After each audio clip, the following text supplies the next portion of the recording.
I'm excited to take a brief little pause away from my Jaguars and NFL coverage to get back to one of our favorite topics, MiLaysia Fulwiley. I'm just kidding. We are going to get to MiLaysia. We're going to get to her right off the top. But yes, excited to talk a little women's hoops here as the calendar flips from April to May. We start every episode with our Her of the Week. Speaking of MiLaysia, I'm going to put Her of the Week and this week's number one agenda item and this week's starting five together because the biggest storyline in women's college hoops is that MiLaysia Fulwiley is leaving South Carolina to go to LSU. She is following in the footsteps of Haley Van Lith, of Angel Reese, of Anissa Morrow, of these transfers who have gone to LSU and either thrived or had to transfer the next year because their draft stock absolutely tanked and they lost all confidence.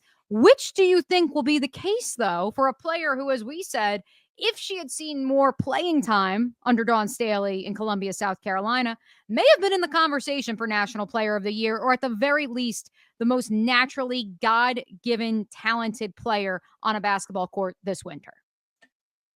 I'm not sure. I really don't know what to think about MiLaysia Fulwiley to LSU. It is not really a place. I know there were a lot of people who were like, "I'm predicting that she will go to LSU like right off the bat."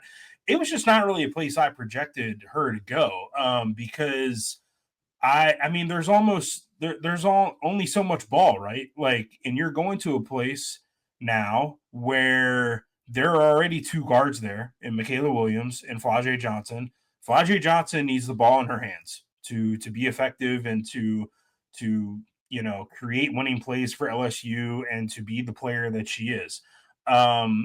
We've already sort of seen this a little bit. Like, I don't want to say that MiLaysia Fulwiley is Haley Van Lith, but like I just sort of wonder like what Kim Mulkey has envisioned and has planned for MiLaysia Fulwiley and what the sell was other than, if we're talking about monetary supplements.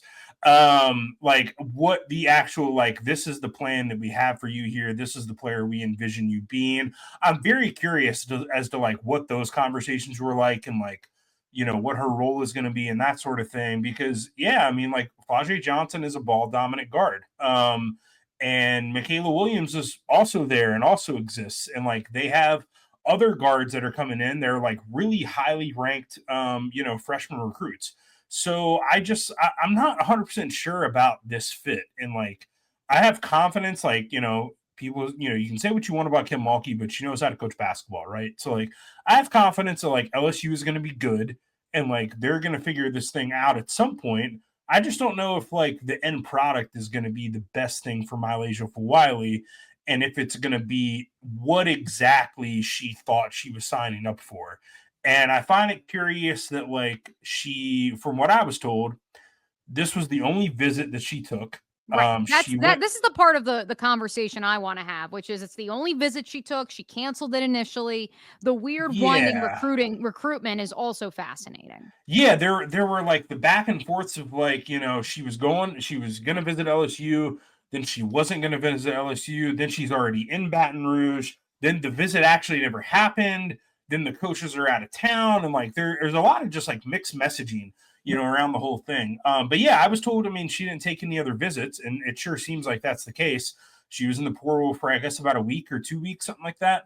And yeah, I just find it strange that like she didn't entertain or talk to anybody else. I mean, famously, when Angel Reese went into the portal, she went and visited LSU and canceled a visit to South Carolina that she was going to take.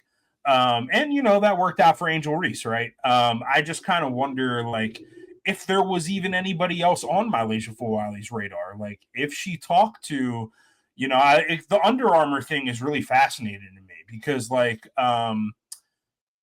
she's not going to be able to wear her signature butter shoes in games, right? And like, if you're MiLaysia Fulwiley, it's probably not like a huge deal to you. Like, it's and at LSU, like Flau'jae Johnson has a Puma deal, and she doesn't wear Pumas in games and the whole thing.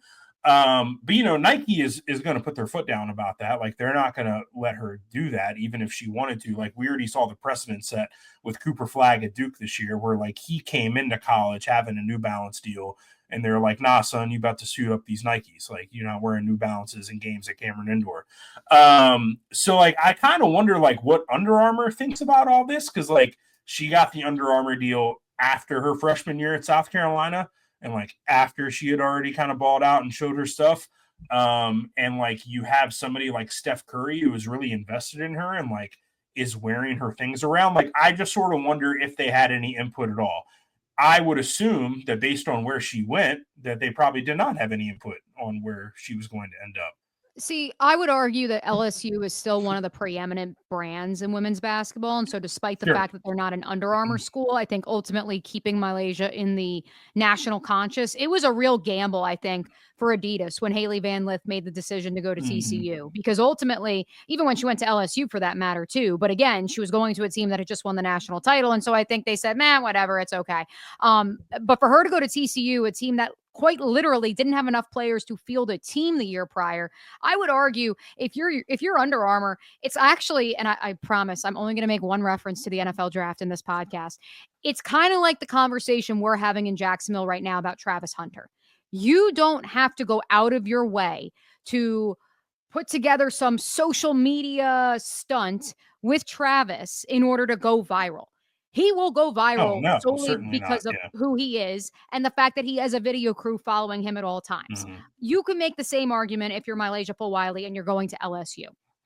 There will be publicity. You don't have to seek it. You don't have to create it. Haley Van Lith at TCU, not only did they have to create success on the court, they also had to bring themselves into the national conscious, not just by wins, but by the brand that they were able to create. And so that's where I think even if you're Under Armour, the hope is that this is her last year of college, right? I mean, she's so I guess she still has technically 2 years. Correct me. Yeah, I don't know how old she is. So, Yeah. the draft for but the if, WNBA is always right. determined by age. Like if you turn 22 the year of the draft. So Right. she just turned 20, so she's still got 2 more years. So Okay. she's the same age as Juju.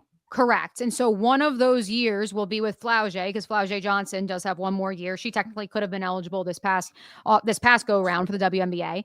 And ultimately, again, kind of like Travis Hunter, Flau'jae Johnson's got a brand that she's going to be carrying. And if you're a proxy to that, and if you already have the Under Armour backing, you're going to bring yourself into the national spotlight. And because, again, it's Kim Mulkey as the head coach, and love her or hate her, she's going to win basketball games. And so you're in that national conscious that's growing the Under Armour brand, whether you're wearing it or you're not.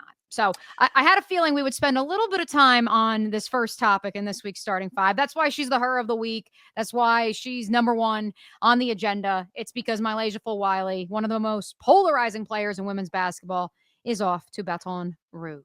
Yeah. Speaking, I would just say that they're only, we talk a lot about the conference realignment and schedules and stuff like that and the lack of multiple matchups. We're only going to get one South Carolina LSU in the regular season next year, but it's going to be in Baton Rouge. And that game is going to be a circle your calendar, must watch. I think this past season, because of the snow, that game in Columbia was moved to a Friday at 5:00. And it was still one of the top 4 most watched regular season games of the season. That number, that it's going to do numbers. That's going to be one to watch. And for those of you who are here for our WNBA 2025 season primer, do know, if you didn't know, MiLaysia Fulwiley was born and raised in Columbia, South Carolina. She's not just having played for Dawn Staley's Gamecocks. She is literally from the same town. And just to circle back one more point about the shoe thing, what's kind of interesting now and what could add a little bit more spice to that South Carolina LSU game is that because LSU is a Nike school, they can wear the A1s against South Carolina if they want to. MiLaysia Fulwiley can put on a pair of A1s when they play against South Carolina, and South Carolina can't wear them because they're an Under Armour school. And I'm here to see. I know how that happened, but it's oof. Yeah. Kim, don't give her any fuel. You know Kim Mulkey's going to do that now. God, Mitch is just like giving fuel to the fire. Yeah, I'm here. Let's get messy.